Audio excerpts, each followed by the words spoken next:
In this video, we are going to show you the process of pairing any unit into the WES Connect base station. To pair a unit, turn the unit on. Press and hold A and press B 3 times quickly. Ensure the unit is on a flat surface so that you can see 3 amber flashes.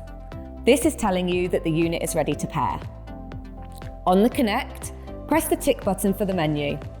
Select Unit Numbering and create a 4-digit number to assign to your unit. In this case, we will use 0002.